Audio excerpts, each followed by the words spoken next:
Political commentator Scott Reid. Scott, good to see you. Good morning. Morning, Renee. So what do you make of this flip-flop on the budget? Well, you know, the Prime Minister had to go all the way to Rome to get religion on a federal budget. So, bada boom.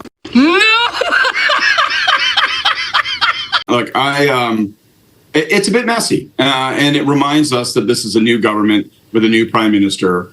The logic was unexplained last week. Why wouldn't you have a statement in the spring or a budget in the fall? This is kind of a mulligan. Like, the Prime Minister sort of got a second shot at it, clearly decided that their approach and, most importantly, in some ways, their messaging last week was inadequate. And then they needed to explain what they were going to do, why they were going to do it, and why they weren't going to do certain things. So, I think they landed in an okay place, but they shouldn't have needed 2 tries to get there. Last week did not instill a ton of confidence in the rookie finance minister. It was a strange outing for Mr. Champagne. All right, so budget coming in the fall. What do you anticipate to come out of it?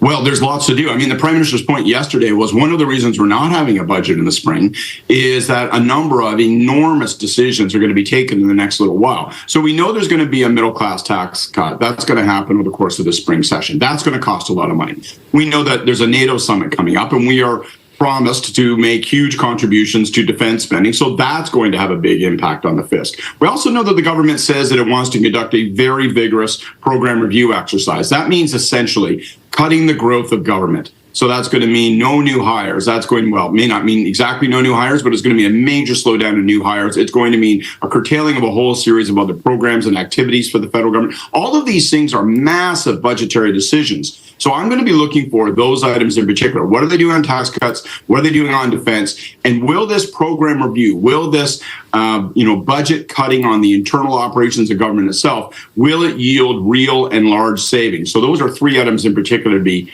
keeping your eyes open come the fall.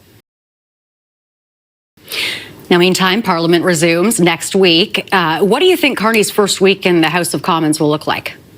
Well, it's going to be super interesting. I mean, there'll be questions on this, even though he's now promising a budget in the fall. I think you'll see the opposition really targeting in on why are we not having a statement of accounts here in the spring. Obviously, it's been since December since we had any kind of update, and obviously there's been huge changes to the fisc then. I think you'll obviously continue to be pressured with respect to relations in the United States, and even though we're trying to normalize relations, there really isn't specific progress on any kind of negotiation framework. There's nothing to really give people a lot of hope when it comes to tariffs in the auto sector. So they're going to get pushed on all of those. Prime Minister has answers on all of those things. But, again, this is the first time we will ever see Mark Carney in the role of Prime Minister, standing in the House of Commons, defending his government, taking questions, giving answers. And we've seen that he delivers answers a little different than past Prime Ministers. It isn't the canned syrup that we usually get. So how will that play in the House of Commons, which is a close, cloistered, partisan, and heated environment? He's not used to that sort of environment. It'll be very interesting to see how he manages himself.